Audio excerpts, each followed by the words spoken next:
This is the Five Stars Podcast. Let me talk to you.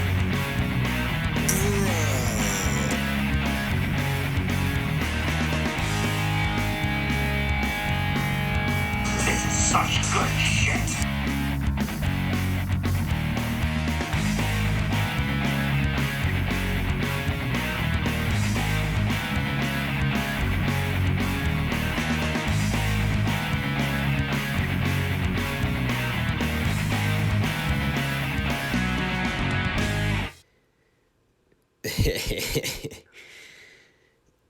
God, you want to talk about the perfect weekend to get sick.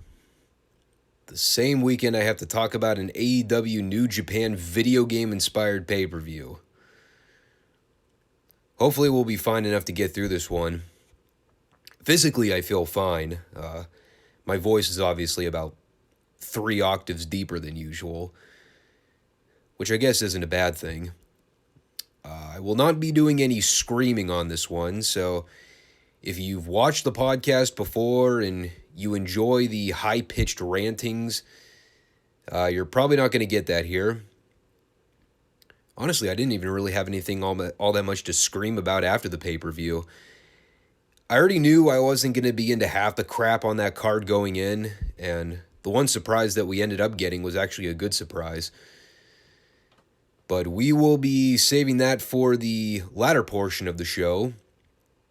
This is the Five Starr Wrestling Report podcast. I almost butchered the name entirely. We are here on YouTube and Rumble each Monday and Friday for new content and new material. Today, in addition to the Forbidden Door pay-per-view, we are also going to do a quick recap of AEW's Rampage show from Friday night, as well as continue along in our recaps of NWA Powerrr. If you're new to the show, make sure to subscribe, make sure to comment, and make sure you give the video a like to let me know that you enjoyed it. And if you don't enjoy it, now, like it anyway. Helps me out in the YouTube algorithms. So with that said, I'm going to very briefly run down this Rampage show from Friday night. I know I like to make the joke about giving you the Cliff's Notes, Sparks Notes recap where we just touch on things and quickly move on from it. That is pretty much what you're getting with this one. The fact that the show's average viewership continues to hover at around 400,000 from week to week, that should pretty much paint the entire picture right there. The opener was Rey Fenix and Andrade El Idolo having every choreographed flippy lucha match you've ever seen. What did it have to do with the Forbidden Door show? Absolutely nothing. But if you like guys doing flips and no selling and kicking out of everything in the book, you'll probably find something to like about this. It's one of those, they do a million impressive looking high-risk moves, all of which should probably lead to the finish, only for the actual finish to be flatter than a hooker's ass. By the way, why were these guys wrestling to begin with? Apparently because Andrade eliminated Fenix from a battle royal. Riveting storytelling. Serena Deeb and Mercedes Martinez had a tag match against 2 generic blondes. All right. Again, what did it have to do with the pay-per-view? I have no idea. I like Serena and Mercedes. I did laugh at the fact that they're already teasing a breakup after having one match together. God, that's straight out of the Paul Heyman playbook. Let's put 2 people together in a makeshift team just to break them up 5 minutes into their first run as a team. Genius booking. Most of the pre-tapes I just skimmed over on this one, but I did take note of the fact that Tully Blanchard is still apparently alive. I believe the last time we saw him on AEW, FTR had kicked him out to the curb as their manager in a random backstage segment for absolutely no reason. So now, Tully is managing Brian Cage and 2 other large men that we've never seen on the show before. Now, he did at least introduce us to them, so I can confer that in one 2-minute backstage pre-tape, Tully Blanchard did a better job getting over new guys than AEW has getting over any of the New Japan guys in the lead into the pay-per-view. One of them, I believe they said his name was Khan. And that's not a rib. They actually have a wrestler on the show named Khan. If it's spelled Kahn, I'll probably laugh uproariously. Maybe it'll be like the new Virgil where he shows up as Vincent on Nitro. The other guy, I think they said his name was Toa. Wonder what his heritage is. And they did a deal where he confronted 2 Ring of Honor guys in the back and set up a challenge of some sort. It also hit me during that second pre-tape that one of the guys that Tully Blanchard confronted was Jonathan Gresham, aka the Ring of Honor World Champion. No joke, I thought he was a teenager. I had totally forgotten that Gresham was even a thing. When I saw him standing there next to Lee Moriarty, another guy that I totally forgot existed, I just thought it was Lee's kid. Gresham is a tiny man. Tully Blanchard towered over this guy by a good 4 to 5 inches. And I'm like 99% sure that Tully never broke 6 feet in his entire life. But, I mean, we'll see if anything good comes out of the group that actually ends up airing on AEW television. I was never all that big on Brian Cage to begin with, but if he's working with Tully, he's probably getting some good pointers. I mean, the last thing this company really needs is more factions and more people cluttering up the television show every week, but at least when all these New Japan guys go away, it'll give them space to maybe factor these guys into the equation somehow. I certainly put more stock in these guys making an impact over the fucking Jericho Appreciation Society. Hook beat some guy named DKC. What is a DKC? No, seriously, what is it? I'm actually curious.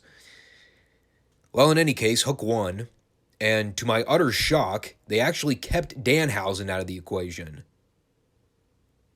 Maybe Tony learned a lesson. Of course, I would have liked to think the same thing with Orange Cassidy, but clearly I was wrong about that. And the main event was Jeff Cobb versus Cash Wheeler. At least this one tied in with the pay-per-view in some capacity. And I may have briefly touched on it when Cobb first showed up on Dynamite. So, 3 weeks ago by now. But I've always enjoyed Cobb's work in New Japan. He's got a great look, good size. His promos aren't blow away or anything, but he can talk. And between him and Zack Sabre Jr., those guys are my favorites to watch in the G1 last year. Kind of wish Jeff Cobb would have wrestled someone in a singles match at the pay-per-view instead of getting wedged into another multi-man deal where he's just a guy amidst a sea of other guys. Side note here, Chris Jericho has a new gimmick now. He will now apparently be naming awards for Sports Entertainers of the Week. Seriously, fuck that guy. It was a really good match, though. Not surprised, because Cash was involved, and as we know by now, any match involving Cash and Dax is a surefire win. But Cobb's a good powerhouse. He worked Cash over and let Cash fight from underneath for most of it. You know, I will say this about Cobb. He's very good at the subtle things that make him stand out as an effective heel. Like, he paces his matches well, he interacts and jabs with the fans, and I like that. Nothing he does is overly flashy to the point where it starts getting him babyface pops for moves. He still does that standing moonsault deal, which always looks great, but I've never been a big fan of heels doing the crowd-pleasing offensive stuff. He doesn't abuse it, which is good, but yeah, that one's always shaky for me. But Cobb ended up going over with the Tour of the Islands, which I just kind of laughed at initially. Of course, I was before the pay-per-view, so at the time, all I had going in was, oh great, FTR doing another job. But we'll get to the pay-per-view review soon so we can follow up with what they actually did. But good match. Both guys worked hard. Had a nice solid TV main event. Everything made sense. And when I got over the initial reaction of seeing FTR lose again, I was all right with this. And then they did the big chaotic brawl at the end of the show that I think, if I'm not mistaken, lasted longer than the Riot segment they booked in TNA years ago for no apparent reason. At least AEW was smart enough to close the show with it instead of making it a top-of-the-hour segment like Russo did. I have no idea how the show is going to do in terms of overall viewership, but if the trend continues with Rampage like it has since the show first aired late last year, I'm presuming it's going to keep trickling down like it has been. As I've stated many times, the show is essentially just a third-hour extension of Dynamite with all the C talent and the leftovers that can't make the cut for the A show. And if that's the format Tony wants to take with Rampage in the future, more power to him. But as a viewer, I see plenty of matches on Dynamite every week, and it would be nice to see them actually shake up the formatting of Rampage by doing something other than more matches. It's tiresome, it's dull, and based on the reflection this show continues to get in the ratings, I'm probably not the only one thinking that.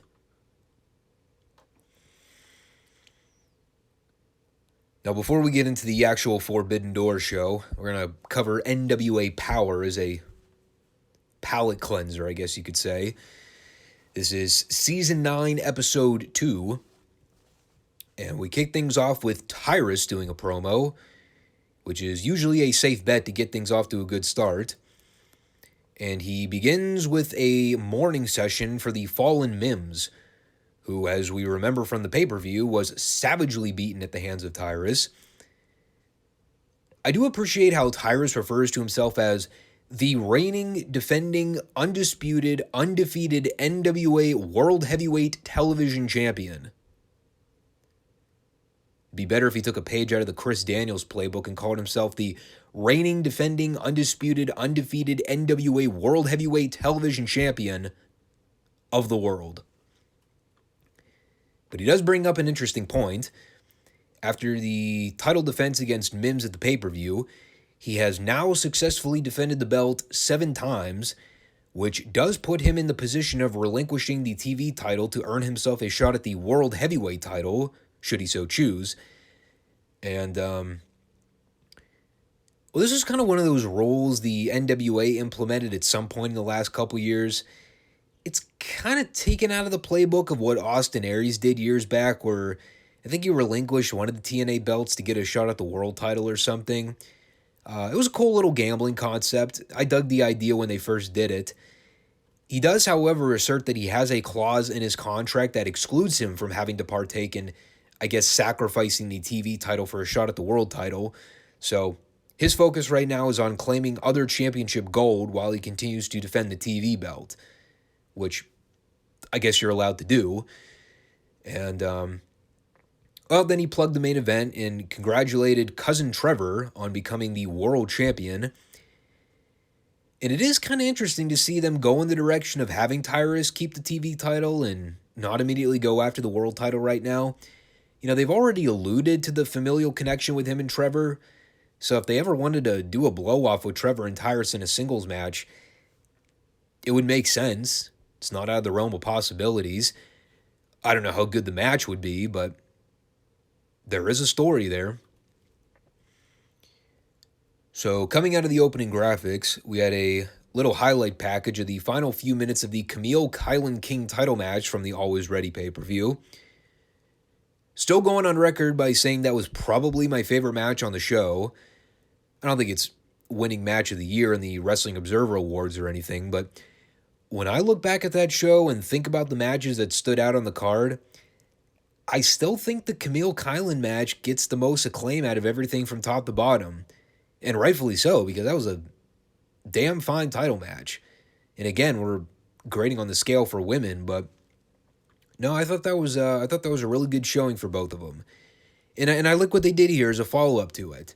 You know, they brought Camille out to put over the fact that she's been champion for over a year and she's faced tough competition, but Kylan was probably her toughest challenge yet.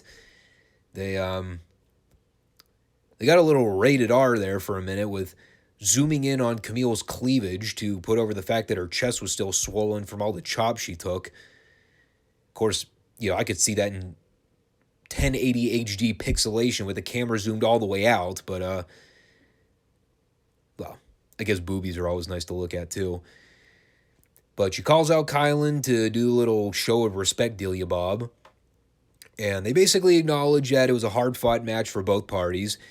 But I like what Kylan did in response. Basically said, look, I proved my point in the match because, Camille, you underestimated me from the beginning. And had I not taken my eye off the ball at the end there, I would have had that match won, and I would be standing here as the new champion. And she told Camille that she's not finished with her yet, but she knows that she has to get to the back of the line to earn her way back to the number one contender spot, and she plans on doing that, and she plans on being the one to dethrone Camille as the champion. I really like this segment. Yeah, for once, we had a real, authentic, sportsman-like segment on a wrestling show involving females where they're not hugging and crying and beaming over how special their matches were. It's just two grown-ass women going in there and saying, yeah, that was a physical match, but bitch, we ain't done because the challenger wants to avenge that loss and be the one to dethrone the longest reigning female champion in the division. So fuck you. It's keeping me hooked. You know, hopefully when it's all said and done, they don't just end up reverting into the whole love fest deal because I hate that shit. But a really good segment. I enjoyed this little exchange. And, well, for lack of better terms, the show is basically downhill from here. Not that the rest of the show was bad or anything, but definitely peaked in the first 15 minutes with the women's promo. Homicide did an interview with Mae Valentine, and the only thing I could determine after the fact was this man either pre-games big time before he has to cut promos, or maybe he's been taking too many chair shots to the head on those GCW shows, if you know what I mean. Then Nick Aldis wrestled some guy named Brett Boucher. And no, I am not making that name up. And normally I enjoy watching Nick Aldis wrestle because he's always fun to watch and his stuff always looks good. This was kind of just a match that existed. You'll be shocked to hear that Brett Boucher was not much of competition for Mr. Aldis this particular evening. They were trying to do a little story here where Aldis would have Brett's shoulders pinned to the mat, but he would do the old heel trick where he'd pull his shoulders off the mat before the ref counted the 3. So they're definitely teasing more of that heel turn with Nick, which they were doing prior to the show or prior to the pay-per-view. Wouldn't say I would be against it or anything, but correct me if I'm wrong, aren't we just recently coming off a Nick Aldis babyface turn not that long ago? I remember late last year he was doing the Strictly Business stuff with Latimer and Adonis, and could have sworn those guys were heels right up until the point Latimer turned on Aldis. But that was all less than a year ago still. So, I don't know, turning Aldis heel after less than 12 months? I don't know, it just seems a bit too soon. But he did the post-match promo on Trevor. Actually, before that, he did a promo on pretty much the entire locker room. Basically spitting cold, hard truths that Aldis was the one that built the NWA back up from its roots. And while the guys from the outside promotions have been trying to hitch their wagons to the promotion, none of them can hold a candle to what Aldis does in the ring and on the stick. Which, I mean, he's not entirely wrong. The only guy I'd say would be on his level when it comes to promo work is the Pope, at least in the NWA. I mean, MJF is a better heat magnet on the stick, but as far as babyface promos go, Pope is probably the only one comparable to all this. But basically tells Trevor that he had him beat at the pay-per-view on a couple occasions, and if he's looking to upgrade from paper to real champion, he can give Nick a call so they can do the one-on-one match. So they're definitely pitching this as the big title feud for whatever their next big event is. I think it's their NWA 74 event coming up in late August, so that might be the big title match for that show that they're building to. Guess we'll see. We had a Jax Dane promo with Kyle Davis. I wrote literally nothing down about this except for the fact that some guy named Eric Jackson came out to try and confront him, and Dane quickly killed him with a clothesline. And I also determined that among the list of guys that I never need to hear cut promos again in the NWA, we have Mike Knox at the top of the list, followed by Homicide, now followed by Jax Dane. No offense to the guy, he's built like a fucking mountain, and he's certainly not someone you'd be trying to pick a fight with in the alleyway, but his promo work is drier than a popcorn fart. Just leave it at that. Mae Valentine did a promo with PJ Hawks in the back, where basically he just said he wanted the issues with Homicide to get sorted out. Speaking of dry promo delivery, it also looked like they cut out a substantial part of PJ's dialogue, so whatever he said prior to the edit must have been pretty horrendous, considering they left the entire thing in here. I mean, it's good they're letting the guy take a chance, and maybe he'll get better with practice, but this was not a strong showing. You would not want to submit this to your local promoter to get a job or get bookings, if you know what I'm saying. And the main event was Tyrus and Scion defeating the Ill-Begotten in a fine little tag match. I completely forgot about this, but I think the Ill-Begotten are a three-man team, because I was pretty sure that Rush Friedman was a part of that team at one point, but the guys in the match here were Alex Taylor and Jeremiah Plunkett. How I figured that out, I have no idea. I guess my brain was functioning at a little above 50% capacity when I was watching this particular episode. But the wrestling was solid. Basic stuff from both teams. I don't know if it was necessary to let Jeremiah Plunkett get a, quote, hot tag. And I use that term very loosely. But didn't last long. Plunkett hit Tyrus with a DDT. Scion got the blind tag. I should say backslap tag, which I rolled my eyes at. And then Scion ran in, caught Jeremiah with a boot, hit him with the Death Valley driver for the 3. And well, then Austin Idol came out to have a pep talk with Scion before they cut to the credits. I will say, it's good they've established Scion as a heel, and they're running with this story of Idol being his father and everything. I think it's going to get to a point soon where they're going to need to push things along to get to some kind of payoff, whatever that may be. Like the Scion masked identity thing is a story that feels like it's going on for eons at this point, but it's also something that kind of falls into the backdrop when the NWA are piecing their shows together. Like, I'm all for keeping the thing a mystery and waiting for the opportune time to do the reveal, but it is starting to approach that shit or get off the pot time. So, something for Billy Corgan and the writers to be cognizant of. As a whole, I would say the show is definitely worth checking out for the Camille segment. They set the stages for a couple possible feuds going forward, but generally there wasn't a whole lot going on with this episode outside those few things I mentioned. I was very happy to see the noticeable absence of Mike Knox and Taryn Terrell. Major thumbs up for that. But we'll see what they got going as they're building up to their NWA 74 event in late summer. Last year's event, I remember being a relatively good show. I think that was where Trevor and Nick did their match, right? So maybe the plan is to do the rematch there and then kind of follow it up as a story from last year, which I'd totally be on board with. Like I said, the story fits, and if Aldis is going to be going heel, it does make for some interesting character dynamics.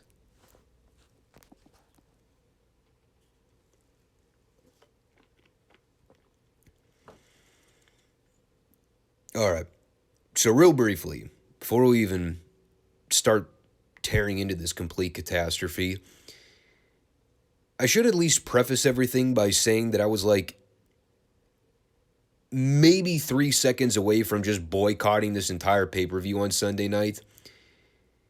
If you watch the Dynamite and the Rampage reviews, you already know my thoughts about the show heading in. And if you don't, go give the Friday show from last week a listen, because I really tore AEW a new one on that episode. But there was one, maybe two things that piqued my interest going in that maybe want to at least skim through the show. I wanted to see what they would do in the main event with crowning their AEW interim world champion, and I wanted to see if Cody Rhodes ended up making a valiant return as Danielson's replacement in the Zack Sabre Jr. match. He did not. Now, I will say, been highly critical of AEW's commentary team in the past, but substituting JR and putting Kevin Kelly in there with Excalibur and Taz for most of the night, that was a good move. I don't know if I would put Kelly on a Mount Rushmore of all-time great play-by-play or color guys. The one thing I've always admired about Kevin Kelly with his New Japan commentary is making sure that he's overly explicit in getting storylines and match significance over. And yes, we got JR for the last couple matches, but putting him out there for a shorter window, that was definitely a good call. He got less winded, he stayed motivated, although whether or not he was working that with the Orange Cassidy match is yet to be determined. But the point is, he seemed like he was in an overall better mood being out there to call a handful of things instead of putting him out there for an entire 4-hour slog. So, as per usual, we'll just dive into the card. I'll share my thoughts on what I saw, and I'll give you my overall take on everything once we finish picking it apart and ripping it to shreds. Spoiler alert for what's about to come. The opener was one of the multi-mans that I really did not have any interest in seeing when they first announced it.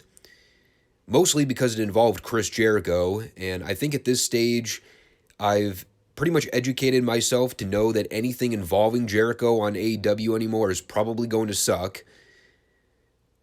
By the way, if you thought that I was actually subjecting myself to the pre-show material for this pay-per-view, you got another thing coming, brother. I already hate myself enough for having to watch the show. I was not looking to hang a noose around my neck before the end of the night. The match was Jericho, Sammy Guevara, and Minoru Suzuki against Shota Umino, Wheeler Yuta, and Eddie Kingston. And as we've pretty much learned with the build-up to most of the matches going into the pay-per-view, how or why any of these guys ended up teaming together, your guess is as good as mine. It is the epitome of video game booking where you're running through your roster selection for matches, and you go to the random function, and whatever the AI system plugs in, that's the match you get. Whether or not it makes any sense. This one started off perfectly fine, with Yuta giving Jericho a good little series of German suplexes, which the crowd was actually starting to get behind. And then it quickly broke down into all 6 guys doing fake-looking brawling on the outside, and they completely lost me. Apparently, Jericho and this Show Me No Uno fella have beef. I guess from an angle that happened in New Japan something like 3 years ago. I don't care. Suzuki and Kingston did some voluntary cooperative chop exchanges. So I'm sure Corny's going to have a ball tearing that one a new asshole. More stupidity with guys illegally running into the ring at random times, and Aubrey Edwards does absolutely nothing but stand there and be completely retarded. Of course, she's no different from the rest of the bunch because every other AEW ref does the exact same thing. I will compliment one thing about this match. More so complimenting one specific guy. Shota Umino is a very gifted athlete and is a hell of a fiery babyface. If the show didn't end up being a giant clusterfuck of multi-mans throughout the entire night, and they were actually looking to try and get someone over, they should have booked Umino in a singles match against one of AEW's undercard guys and put him over clean. Maybe you'd have actually done something constructive instead of burying a bunch of guys in 3 ways and 4 ways and 6 ways where it's just a bunch of bodies doing moves. So anyway, we'll skip to the end. There was a period in there where everyone was just hitting each other with stuff. It ended up coming down to Jericho and Umino, where Umino's getting a couple good near falls on Jericho. And then we get the totally flat finish where Suzuki and Guevara get in the ring illegally, try to put the boots to Umino. He fends them off, and then immediately eats a Judas effect from Jericho for the pin. And if you weren't already sick of Jericho and his group of dorks by the time this was over, stick around. There's more to come with them. Then we had the winner-take-all three-way for, as I wrote down in my notes here, some conglomeration of tag belts that are being defended on an AEW pay-per-view, even though neither of the belts are actual AEW titles. It is Jeff Cobb in the Great Okan versus FTR versus Roppongi Vice. And here are the extent of my notes about this match. FTR are still the best tag team in the business today. Jeff Cobb would be a great addition to AEW's roster as a singles guy. Okan is very pudgy in the midsection. And even though I still hate multi-person matches, Dax and Cash kept me engaged because they're fucking great at what they do. Probably figuring to themselves, what can we do to get people to actually give a fuck about this match? Well, here's a great idea. Since everyone's getting hurt and the fans are already kind of catching on to the injury spree, how about we have Dax feign an injury in the first few minutes of the match, get taken out by the doctors, and then have him make his big dramatic comeback with the shoulder taped up? It's so crazy, it just might get over and be the goddamn best thing on the entire show. And, oh hey, would you look at that? It was. Dax and Cash are just like MJF. They take a clump of rocks and they manage to make gold out of it by the end. Now, if I'm absolutely nitpicking, yes. Once Dax came out through the tunnel with his shoulder taped back up, they should have taken the match home within the next 2 minutes. Them going another almost 10 was fucking ridiculous. However, I won't complain about that too much because the right team won. The crowd went knucking futs for it. And FTR continued to showcase day in and day out why they will always be superior to the Beta Bucks in every way imaginable. And if y'all think I'm wrong about that, listen to the reaction FTR got on this show and then compare it to the reaction the Bucks got in their match. I rest my case. So then we got the four-way to crown the first ever almost all-Atlantic, but not quite, champion. It is Pac versus Malachi Black versus Miro versus what I thought was supposed to be Tomohiro Ishii, but apparently he got hurt or something. Oh, there's a fucking surprise. So he was being replaced by Clark Connors, who I think Ishii beat initially to qualify. So, yeah, makes sense to me. The guy who loses the qualifying match gets rewarded by being substituted in the match anyway. And unfortunately, he stood out like a sore thumb in this match. It's three guys with main event looks and guys that actually look intimidating, and a scrawny dude that looked like a fan that got lost coming back from the concession stand. Probably $1.50 soaking wet. And once again, hate having to revert back to the well with it, but the entire time I'm watching this match, just imagining how much better the thing would be if it was just two guys squaring off in a singles match. Miro versus Pac, Miro versus Black, Pac versus Black. Any of those three combinations would have been perfectly fine. But no, instead it's everyone in there at the same time, and I don't know. I just can't get into it. I'm sorry. Miro was the star of the whole match, no question. Anytime he was in there throwing and manhandling that Clark Connors dude, I was content with it. So they're all doing stuff, as I jotted down several times in my notes throughout the entire show. There's really no clear-cut good guy or bad guy. Not that these fans even know what a fucking good guy or a bad guy is in wrestling. But of course, who gets the biggest pop of the match?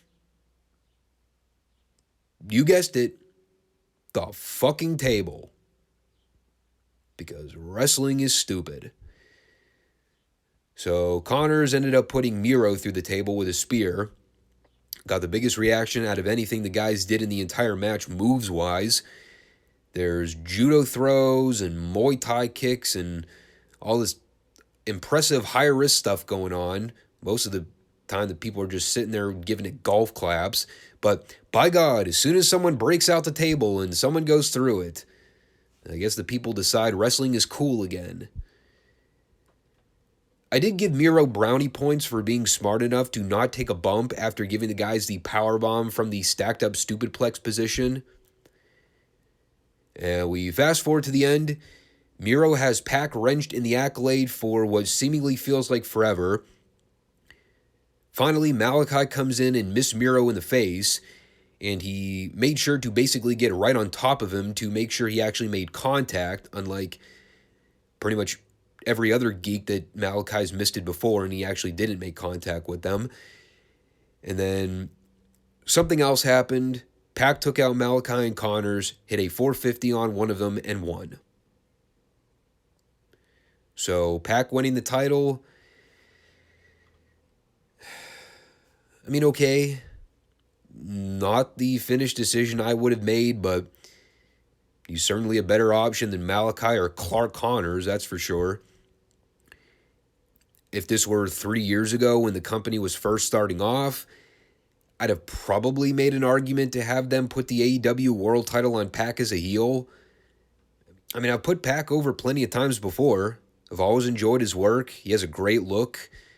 He's just been dealt the usual bad hand that every other roster member gets in AEW, where he's around, he's gone, he gets a push for a little bit, then we don't see him for 2 or 3 months, and it makes it hard to get invested into what he does. I would like to think that this title win matters in the grand scheme of things, but it's the same passive joke I made when they first introduced the belt to begin with. Why do you need it? You know, this company's got plenty of belts on guys and gals that aren't over and couldn't draw money with a green crayon and printer paper. I mean, Pac's at least a bigger deal than most of those chumps, but still, I'm all about Fallout. If they feature him on TV more and we see Pac wrestle more matches on television with strong opponents, I'm all for it. But if he just winds up taking a backseat again like we've seen so often with a lot of the other guys, what's the point? So then we had, wait, hold on a sec. I'll give you one guess. If you said another fucking multi-man match, bingo! You're correct. For this randomized video game pairing of AEW and New Japan guys, it's Darby Allin, Sting, and Shingo Takagi versus the Beta Bucks and El Phantasmo. And remember how my notes on the FTR match were pretty short and sweet to the point? Well, wait until you hear what I wrote down about this match. Here we go. Sting's entrance, fuck the Bucks. I hope their graves are covered in cement. I added that in. I didn't write that down. And Sting is still the biggest star in the business today, and it's not even close. It also hit me during this match that Tony Schiavone has clearly given up, and that dude will pretty much pop for anything at this point. But, yeah, there's your rundown of that match. It's a Bucks match, so they did a lot of their usual stupid shit. Shingo was a complete non-entity in the whole thing. Surprisingly, Darby did not kill himself, and Sting is still the man. Probably should have won the match for his team, but, you know, you got to give the New Japan guys something, I guess. This was followed with the women's match, which I also took less notes on than both the FTR and the previous match, and that's mostly because I didn't watch it. Well, more than mostly. I just didn't watch it. Rosa retained. That is all. Had way too much other stuff on this show to attend to, so I was going to need a piss breaker in there somewhere. Certainly could have done it for the next match, but my curiousness piqued me, shall we say. I really wanted to see if Will Ospreay was the second coming of Christ and was able to squeeze a semi-watchable match out of processed pulp Orange Cassidy. Well, the answer? Ospreay is not Christ. And by the way, of all the matches for Jim Ross to be assigned to, they stuck him with this one? No way that wasn't a rib. I seriously would have loved to have listened to this match with Japanese commentary, especially with the English translations. God, that would have been so much better.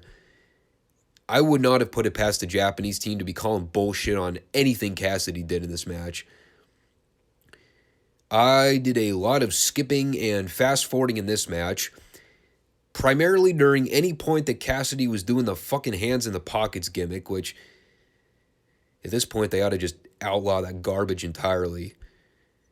Or better yet, just staple Cassidy's hands to his pockets as a shoot and then bring out some MMA guy to just shoot on the guy and beat his ass. Maybe it'll teach him a lesson and get him out of the fucking business. Beyond the whole pockets thing, they did a lot of choreographed-looking spots. Obviously, I don't buy anything Cassidy does offensively because physically he looks like shit. I mean, even with Will Ospreay, it looked like he was fighting a grade school kid. They kicked out of everything in the book. It followed the same formula of each near fall looking less impressive than the previous. And then Ospreay won flat with the running elbow. And the crowd reacted to the flat ending as such. And then Katsuyori Shibata came out, ran off Ospreay and his goons, and then Cassidy put his shades on Shibata, and I urinated all over my laptop in anger. Fuck Orange Cassidy, and fuck Tony Khan for continuing to force this guy down my throat every week. And Ospreay, nice knowing you, dude. I guess I'll see you during the G1. Enjoy the flight back to Japan. So we got the Zack Sabre Jr. match against the mystery opponent, Cody Rhodes, who made his triumphant AEW return here after a record recovery time from pec surgery. He got his 3 big wins over Seth, got his big WrestleMania payout, and now he's ready to earn back the respect of the AEW crowd. No, of course, I'm merely kidding. We got the debut of Claudio Castagnoli. So at least the show gave me something. It was a lumbering expedition to get here, but by cracky, I finally got something that kept me engaged for the entirety of a wrestling match. And I could go on for light years about how poorly underutilized Cesaro was in WWE. It's not really a groundbreaking news bulletin. I mean, everyone knows WWE could have done more with him, and for a period of time, it looked like they were actually going to go on board with him. But, of course, we all know how Vince works, so never ended up coming to be. But let me tell you something. You know, we talk about pops, we talk about standing ovation reactions. If you didn't get a chance to see the reaction to Claudio's entrance, go find it somewhere on YouTube and watch it. That is a fucking babyface pop. I don't know if it was quite like CM Punk level of a babyface pop, but it was up there. Probably on the same level that Bryan Danielson got when he first showed up. And you know, when Claudio came out like looking like $1 million, the look on his face, dude, that was probably the happiest that guy's been in a long-ass time. Finally breaking away from the shackles of mismanagement from one organization, and now he's just going out there to do what he does best. That is until the current team of management screws him up too, but that's for a later date. But I really enjoyed this match. You know, Claudio is one of the most gifted athletes in the business today, so you knew anything and everything he did was going to look good here. I like the hot start with him taking the fight right to Zack, getting the near fall after the neutralizer. That got a big reaction. I like the story of Zack working over Claudio's knee with all the holds and the submission techniques.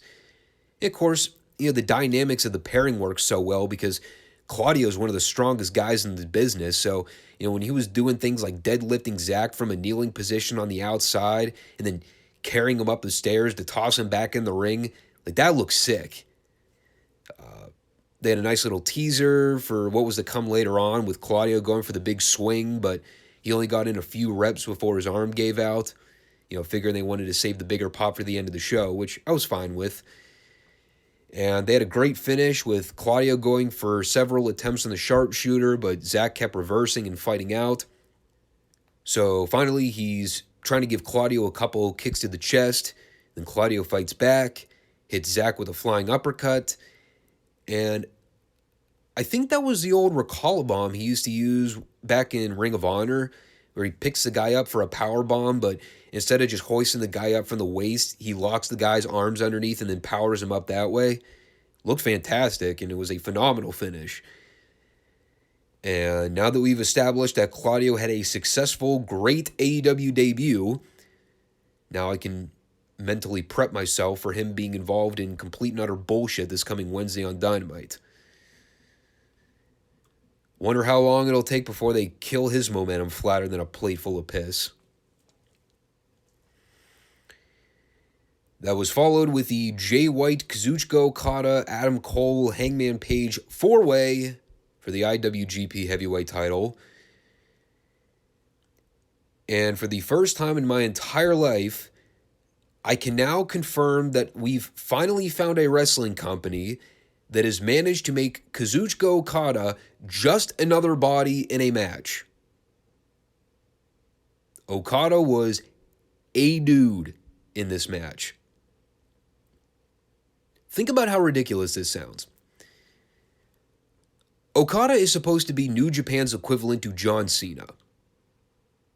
Personal feelings about him aside, even though I think he's a piece of shit.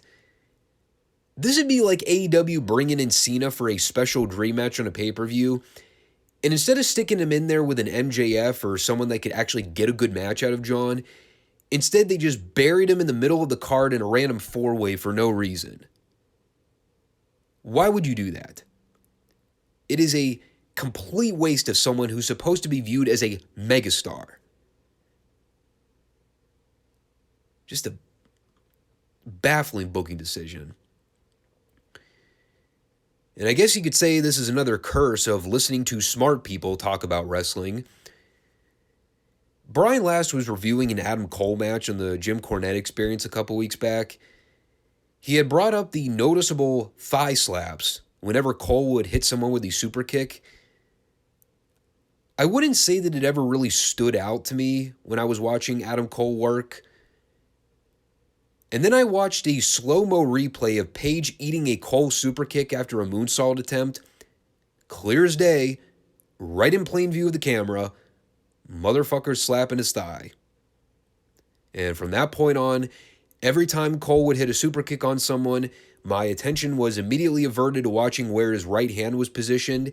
Every single time, without fail, thigh slap. Not even trying to hide it. So Cole's credibility with me continues to dwindle and dwindle with each passing time I see him wrestle. And by the way, the whole psychology of this match was incredibly stupid. The story lead-in was that Jay White and Adam Cole were teasing tension because Jay would not defend the belt against Cole even though they're buddies. So White was being a prick to Cole for seemingly no reason, and that prompted Cole to decide, you know what? Let's team up together. Quite frankly, all it did was make Jay look like a fucking idiot when Cole finally did turn on him toward the end of the match. Which, of course, did not lead to the finish, but why would it? Because everyone's got to get their shit in. At least Okada came dressed for the occasion this go-around, instead of looking like he just got done with his morning jog in a t-shirt and sweatpants. Once again, though, it's a 4-way, so they're all trading spots back and forth. Aside from the Cole White double teaming on Page and Okada, there's really no coherency or logic to anything that's going on. But let's just skip to the finish here because this is kind of the main takeaway from everything. So Cole's doing his thigh slap super kick party deal. Somewhere in there, Okada caught Cole with a drop kick off the ropes. And while he's trying to set up for the Rainmaker on Cole, Cole ducks. And then he just collapses on the ground, which then led to White running in, hitting the sling blade on Okada, and then pinning Cole in what either looked like a botched finish or maybe they took it home early because something was clearly wrong with Cole. I don't know if he got dinged hard with the drop kick from Okada or what, but I mean, there were doctors in there afterwards attending to him, so he was obviously in rough shape after the bell, which, wasn't he already hurt going into the match anyway? I mean, so it probably didn't help with the issue.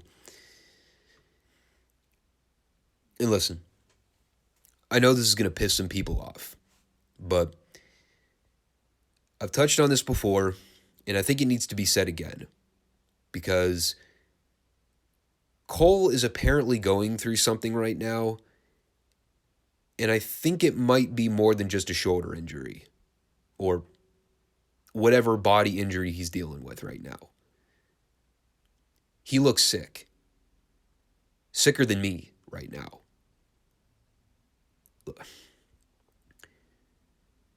Look, I've watched Adam Cole wrestle for well over 10 years now. And I've seen him in a variety of physical states throughout his career. He's never been a big guy to begin with. But on top of that, Adam Cole has never had a frame. He doesn't have anything that I would consider a swimmer's body or an athlete's physique. He doesn't have any shoulder or upper body definition. He doesn't have a lot of muscle in the upper arm region, like the bicep or the tricep area. He doesn't have any visible upper back definition. And it's entirely possible that he does strength training. I have no evidence to infer that Adam Cole doesn't go to the gym. I know I joke about it because the physical sight of Adam Cole gives you the impression that he doesn't work out consistently. You know, especially when he's in there with guys that actually have muscle definition. He sticks out. But Adam Cole looks to be in the worst physical shape I've ever seen him in my entire life of watching him wrestle. Be it Ring of Honor in the early 2010s, New Japan, NXT, and now AEW. I've seen him work in all those promotions. And it's more than just the tonal body frame that concerns me. Physically, I watch him in there, he doesn't move well. Like his conditioning, it's off. There's a spot in this match where him and Jay White are out on the outside, and they're giving Page like a double delayed vertical suplex onto the rampway. If you watch Cole, his knees start shaking in the middle of this. Like he looks like he's about to lose his balance and collapse. I think about the kind of bumps that these guys take and the kind of padding that you need to be able to put your body through that kind of physical punishment on a consistent basis. Every time I watch Cole take a bump or do something offensively, he just looks like he's in pain. So, I don't know if we're ever going to hear much about Cole, if he's going through something, if he just needs to take some time off to heal. I mean, it is important to remember, too, when he signed with AEW initially, he was coming fresh off of his run with NXT. And as far as my knowledge goes, because I watched Adam Cole in his entire run with NXT, I don't think he ever took any time off for injuries. I remember there was a period where he was dealing with some kind of wrist injury, but he was still working pretty consistently, and he was doing very similar style matches to what I've seen him do in AEW. So as far as like taking time off or anything like that, I don't think Cole's ever really had much of a break. So maybe this is just the point where his body's starting to give out on him. take it from someone like me, who has a very similar, smaller stature in comparison to a guy like Adam Cole. I've been through periods in my life where I was gravely underweight and felt physically weak. And the body can only push itself so hard for so long before it finally gives out. I've been consistently going to a gym for the better part of 12 months now. I can promise you that I feel physically stronger just by picking up heavy shit and putting it down. I'm not bench pressing or deadlifting 250 pounds, but doing full body workouts 4 to 5 times a week with dumbbells, using a stretch machine, doing small cardio, it makes the world a difference. Maybe Cole's someone that just needs to work with a personal trainer and get better advisement on a proper workout structure. Because every time I see Adam Cole on television without a shirt on, I just wince. And trust me, I've got the long hair too. Looks fantastic. But I can tell you, from experience, if you don't have the body to go with it, all it does is make you look like a middle school girl who hasn't hit puberty yet. If Adam Cole had a real jacked body with that long hair, he looked like a fucking model. Right now, he just doesn't have that look. So,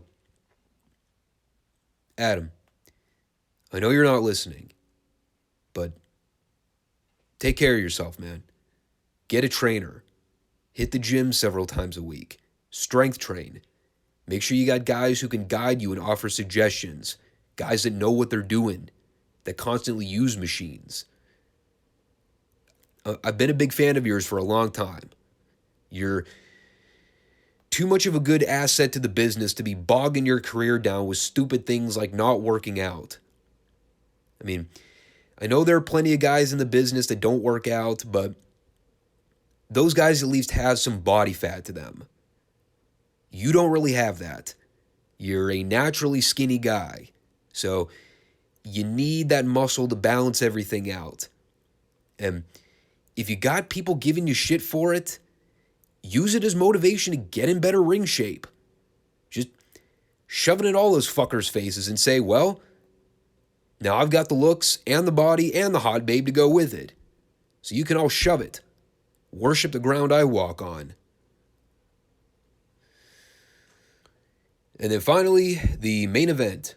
Jon Moxley and Hiroshi Tanahashi. And here's the deal with this match. I tried watching this on Sunday night, and I got about 5 minutes into the match, and I fell asleep.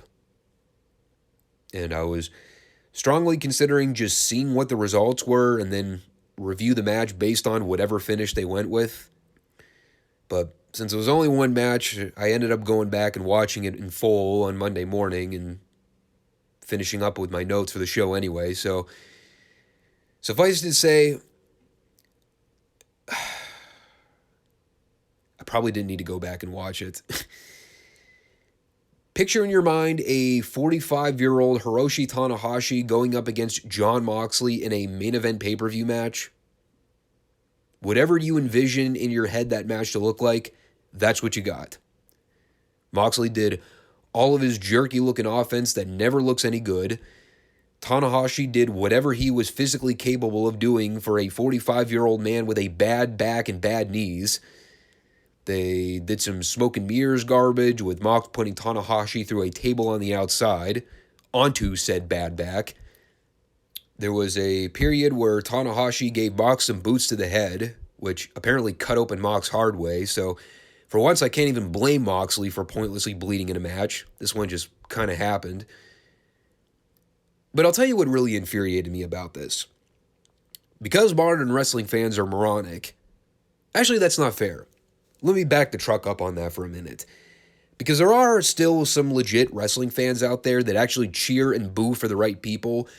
I am strictly calling out the marks for this one. Think about how stupid this is. This match is supposed to decide the interim AEW World Champion while CM Punk is out.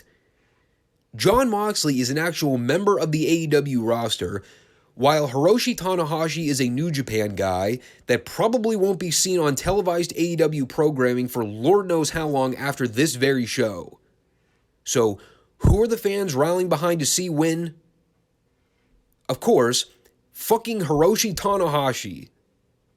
Because they're idiots.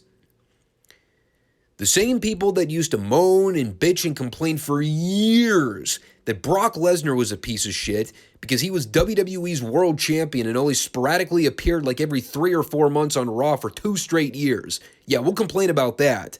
But when it's AEW teasing the same thing could potentially happen, of course we're going to cheer that. So, the finish sees Mox put Tanahashi in a rear naked choke, and at this point, this is where the fans were valiantly cheering for Tanahashi to make his comeback. So, of course, Mox just gets him up to his feet, lets go of the choke, hits him with the Death Rider, and pins him flat. And the crowd went, yay? Which is pretty much my reaction to the whole thing when it was over. Not that I had any shred of doubt that Mox wasn't winning the match. I guess Punk mentioning Mox's name in the post-media scrum last month gave Tony the idea of doing Punk and Moxley at some point. I mean, I guess we were bound to see the match eventually. I have seen versions of Punk wrestling Jon Moxley, but of course that was under the WWE banner where things were laid out better and the agents had somewhat of a clue. So I have no idea what to expect when we get the Jon Moxley version against CM Punk. Hopefully Punk is smart enough to not roll along with all of Moxley's bullshit, but guess we will see. And of course afterwards they do the afterbirth with Jericho and crew running in to do the beatdown because, well, you see, they have a War Games match to promote for Wednesday. Because that's always what we like seeing, right? Using the pay-per-view to build up to the free television match. Very clever. The best part of the whole thing was Cesaro, or not Cesaro. Sorry, that's going to take some time to get used to. Claudio did the big swing on one of the Jericho teammates, and that got a nice reaction. Of course, it wouldn't be AEW stupidity if we didn't have the babyfaces arguing with each other here. They talked about this when Claudio was wrestling Zack. I think it was Excalibur that mentioned Kingston doesn't like Claudio for some reason. Okay. Yes, apparently Kingston doesn't like Claudio for some unknown reason that all of 150 people are going to know. So, of course, they won't actually tell us what their beef is. We're just supposed to know. But, yeah, that's always nice to see. Tag partners that can't get along and hate each other. Riveting television. And especially when one of those guys just debuted in your company and you've already got someone teasing tension with him. So, we'll see how that affects the blood and guts match on Dynamite. The one thing I'll give this show, even though I still ended up falling asleep before the main event was over, I did appreciate that I was able to get to bed before fucking 2 o'clock in the morning, unlike the Double or Nothing show they ran last month. As I've stated many times in the build-up to this show, I pretty much figured that a lot of it wasn't going to be geared toward me, and even though I watch New Japan once or twice a year to check out their big shows and the G1 Climax, the fact remains the build-up to the show was absolutely atrocious, and I'm pretty much convinced at this point that the only people that were ordering this show were the true AEW diehards, and I guess me, because I review wrestling. I still don't expect the show to do a good buy rate, and I think the real interesting question is, how much of this New Japan stuff actually gets dropped in the following shows? Do they actually follow up with any of this stuff? Or is it a case where they don't pay any attention to any of this? They think that everyone's going to remember what happened when they do the show next year, and we're all just supposed to remember. We're supposed to know all of the storylines, all of the build-up, everything that they did going into this show 12 months out from now. That'll be the real interesting cliffhanger. I also would presume that viewership is going to drop massively next year when they run this show again. But you can all let me know what you found entertaining about this Forbidden Door event. Feel free to comment and share your thoughts about anything involving the show. Did you even watch it to begin with? The build-up, the card, the matches, the storylines, the fallout, what have you. And until then, we'll be back on Friday to review AEW's follow-up Dynamite. Hopefully I will have somewhat of a voice back by then. And maybe we'll actually see a replay or two of the matches that went down on this pay-per-view. I'm not giving my hopes up. We also have the continuation of the Retro Review series that we'll be discussing, so we'll at least have that to look forward to. Take care, all. Peace out.